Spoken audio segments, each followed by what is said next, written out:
ओम श्री गणेशाय नमः। नमस्कार दोस्तों, आपके अपने आस्था की ज्योति चैनल में आप सभी का स्वागत है। दोस्तों, अभी प्रभु श्री गणेश का जन्मोत्सव चल रहा है जो 10 दिन का होता है।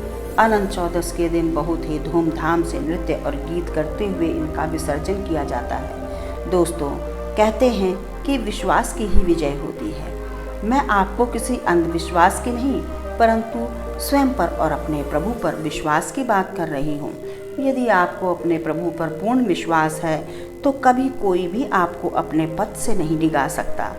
इसी विश्वास, इसी संकल्प के साथ मैं भी हर दिन एक नई कथा और प्रभु सुमिरन के लिए आप सभी के साथ उपस्थित हूँ। दोस्तों, प्रभु गणपति को सर्वप्रथम पूजन का अधिकार किसने दिया? तो सुनो, प्रभु गणपति को सर्वप्रथम पूजा का अधिकार माता पार्वती और भोलेनाथ ने दिया। एक बार की बात है, भोले बाबा और माता कैलाश पर बैठकर अपने दोनों बच्चों की बाल क्रीड़ा का आनंद ले रहे थे। अकस्मात ही भोले बाबा ने दोनों बालकों के ज्ञान बुद्धि की परीक्षा लेने का विचार किया। उन्होंने दोनों पुत्रों को अपने सम्मुख बुलाया और कहा, पुत्र, आप दोनों ही मेरे प्राण प्रिय हो और हमें आप दोनों के ही बल, बुद्धि और विद्या पर कोई संदेह नहीं है, परंतु मेरे मन में अभी अभी एक प्रश्न आया कि प्रथम पूजनीय अधिकार आप दोनों में से किसे मिलना चाहिए? कार्तिक ने उत्तर दिया, क्योंकि मैं आपका ज्येष्ठ पुत्र हूँ, अतः यह अवसर मुझे प्रदान करें पिताश्री। बाबा ने कहा, नहीं, इसके लिए आप दोनों को ही अपने अपने बल और बुद्धि की परीक्षा देनी होगी। दोनों बालक उत्साहपूर्वक बाबा के समीप गए और हाथ जोड़कर विनम्रता पूर्वक बोले, हमें आज्ञा दें पिताश्री, हम परीक्षा के लिए तत्पर हैं। बाबा ने कहा कि आप दोनों को ही समस्त ब्रह्मांड की परिक्रमा करके और जो सबसे पहले यहाँ पर आएगा वही विजेता कहलाएगा, उसी को प्रथम पूजनीय अधिकार प्राप्त होगा।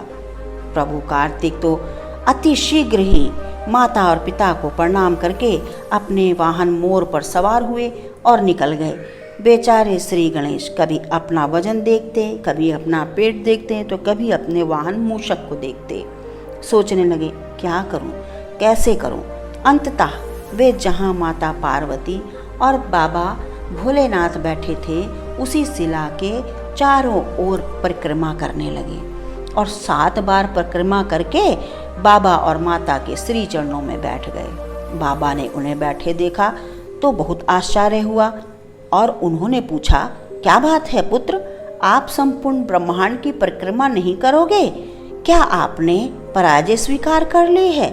श्री गणेश ने अपने माता पिता के समक्ष नतमस्तक होते हुए एवं दोनों हाथ जोड़कर धैर्यपूर्वक उत्तर दिया, माता पिताश्री, मैं तो भ्राता कार्तिक के आगमन की प्रतीक्षा कर रहा हूँ, क्योंकि मैंने तो आपकी और माता की 7 बार परिक्रमा की है और माता और पिता के श्री चरणों में ही तो हमारा समस्त ब्रह्मांड समाया है। फिर मैं आपके ही द्वारा निर्मित संसार की परिक्रमा क्यों करूं? आप ही तो समस्त ब्रह्मांड हैं। श्री गणेश की बुद्धि और प्रेम देखकर भोले बाबा और माँ पार्वती अत्यंत प्रसन्न हुए और इस प्रकार श्री गणेश को प्रथम पूजनीय अधिकार प्राप्त हुआ। दोस्तों, आज की कथा आपको कैसी लगी कमेंट बॉक्स में अवश्य लिखें। अधिक जानकारी के लिए हमारे चैनल आस्था की ज्योति को लाइक करें, शेयर करें और सब्सक्राइब करें और बेल आइकन दबाना ना भूलें, जिससे हमारी आने वाली नई जानकारी और वीडियो आप तक पहुंच सके। श्री गणेश आप सभी पर अपनी कृपा दृष्टि बनाए रखें। धन्यवाद। जय सिया राम, जय सनातन, जय संस्कृति। धन्यवाद।